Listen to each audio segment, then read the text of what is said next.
Eccoci qua ragazzi, salve a tutti, bentornati sul canale. Verso Napoli-Inter lo facciamo con le parole di Buongiorno, intervenuto a Radio CRC nell'attesa della conferenza stampa di domani alle 13:30 di mister Antonio Conte. Situazione anche in casa Inter da vedere perché c'è un rientro di Lusto che sta cercando di bruciare le tappe per esserci ovviamente al big match e due paroline su Rudy Garcia che non perde occasione per sputare fango sul Napoli e sul presidente.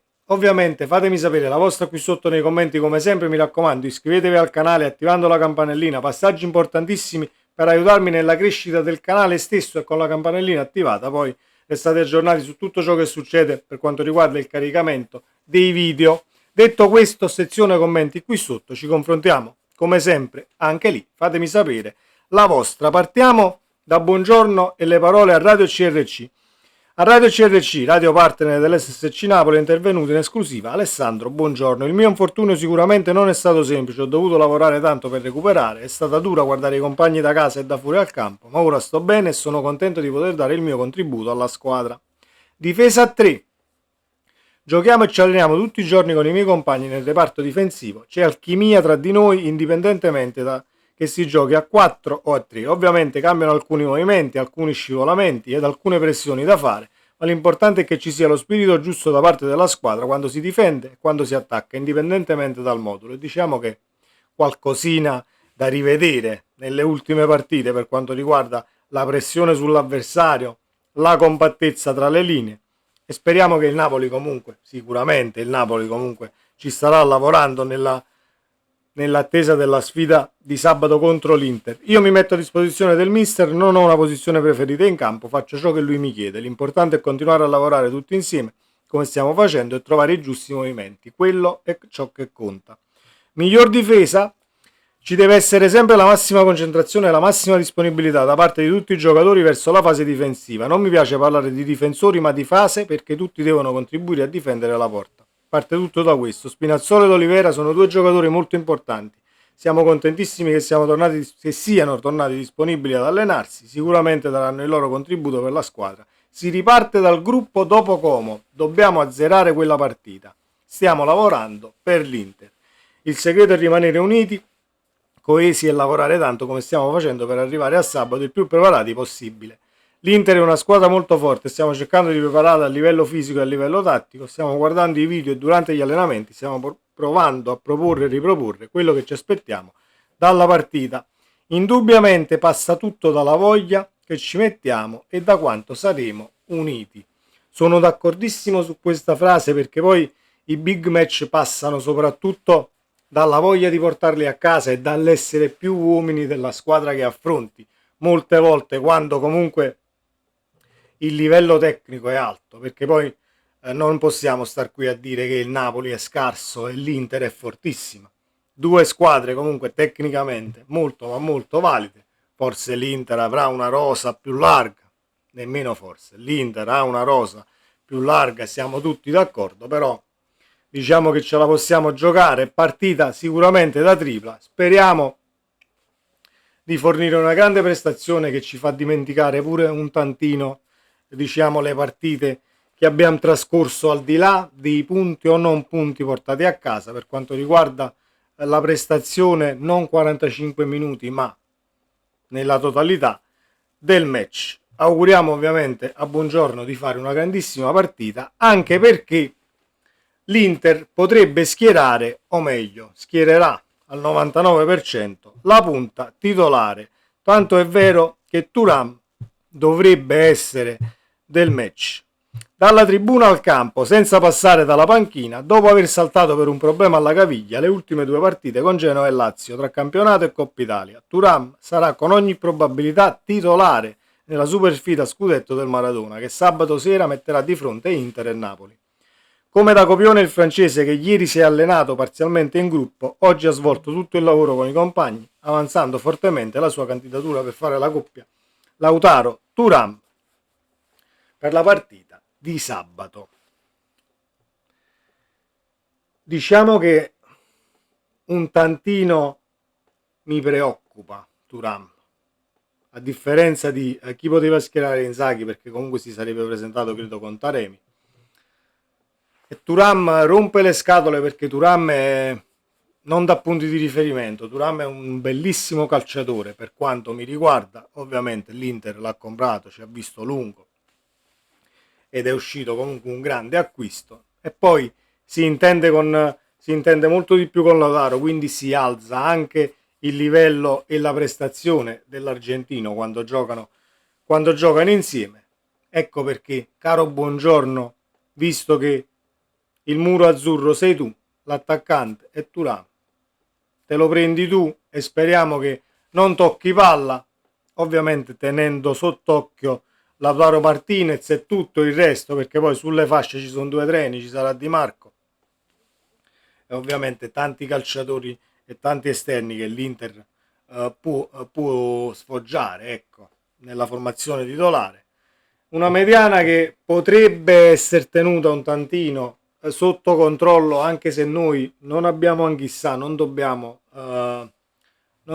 rammaricarci e dire ma non gioca Anghissà, c'è Billing e speriamo che Billing trovi subito le contromisure in mezzo al campo, perché poi comunque tra i personaggi che schiererà Inzaghi c'è tanta qualità e serve il miglior Napoli nei singoli e nel complesso squadra. Quindi bisogna fare una grandissima partita senza che ci nascondiamo e ci giriamo e diciamo no, ma possiamo studiare, vediamo il punto, pareggi.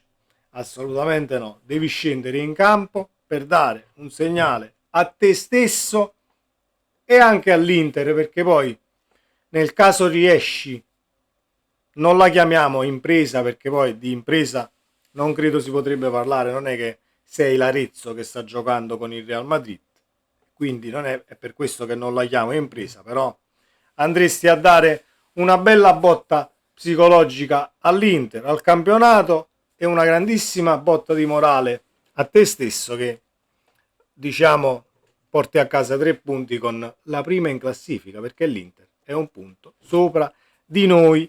Detto questo, ogni volta che leggo il suo nome, ogni volta che sputa sul Napoli o sul presidente o su qualsiasi cosa, a qualsiasi intervista e ad ogni occasione, perché non perde mai tempo, Rudy Garcia, di dire stronzate, a me sale il sangue al cervello. Sale il sangue al cervello perché non esiste una situazione del genere dove uno che alla fine è stato, quanto è stato? 4-5 mesi Garcia a Napoli.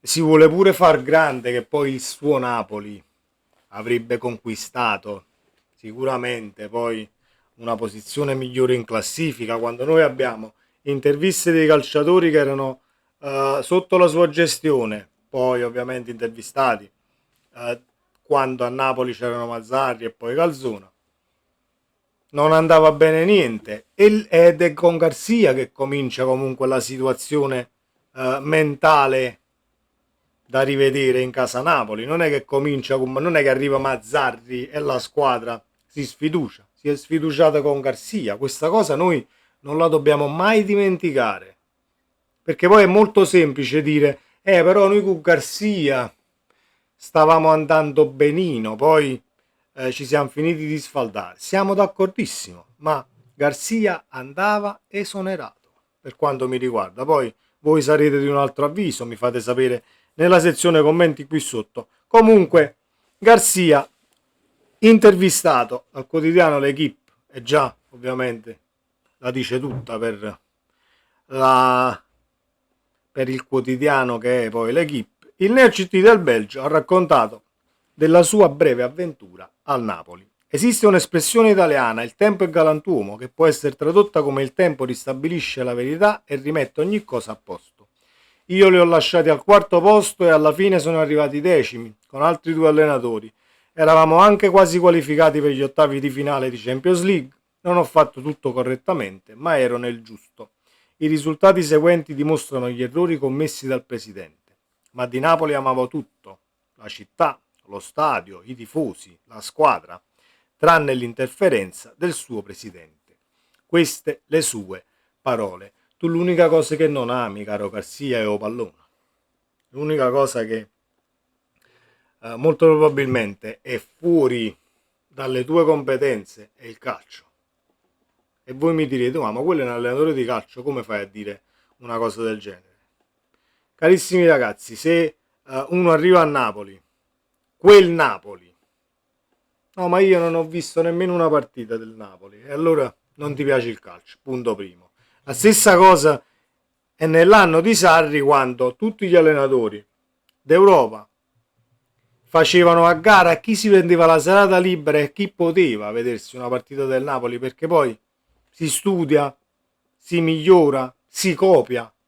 No, Garcia è quel presuntuoso, ovviamente, francese che ho già detto tutto con presuntuoso e francese, non dovrei aggiungere altro, e infatti si sta rivelando ancora più piccolo di quanto poteva essere come uomo. Io mi rendo conto che il Napoli non può rispondere a tono, perché poi devi essere indifferente a determinate situazioni, però sono già un paio di volte che Garcia ad ogni intervista va a girare il dito nella piaga. A me non frega una beata mazza che eravamo quarti con Garcia, eravamo qualificati per la Champions, eccetera, eccetera. Io sono straconvinto che più si andava avanti con Garcia e più perdevamo pezzi a livello mentale domenica dopo domenica, e facevamo la stessa fine, senza che cominciamo a far pensieri. No, se restavamo col francese noi arrivavamo sicuramente tra le coppe.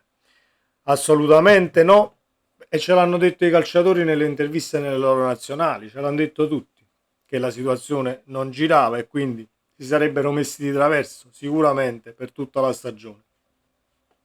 Il Napoli ci ha provato a rialzare la testa, il presidente comunque ha provato, esonerato, ha preso altri allenatori, non ha funzionato.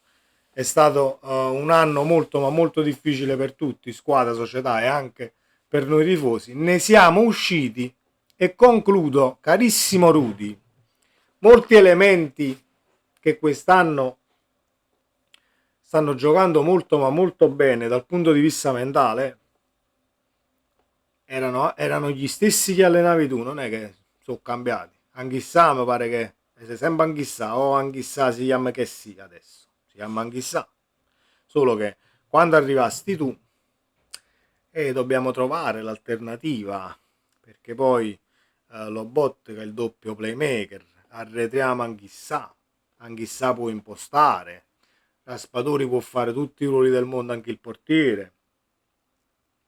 Abbiamo una squadra comunque molto forte e noi ci alleniamo su queste palle forti tirate in aria, perché poi può succedere di tutto. Quindi l'approssimazione nel preparare le partite e nel diciamo trattare il calcio mi fanno arrivare a queste conclusioni. Poi voi mi direte, no, ma tu perché ce l'hai con Garcia sei sempre prevenuto. Ma può anche darsi, la mia opinione sul francese non cambierà assolutamente mai, e mi auguro, perché poi è un campo dove non faccio nemmeno video, non tratto la nazionale, qualche partita la vedo e tre no.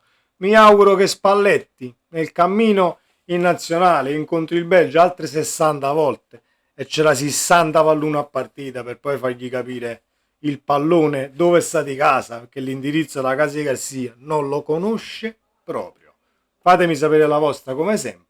Forza Napoli, ciao!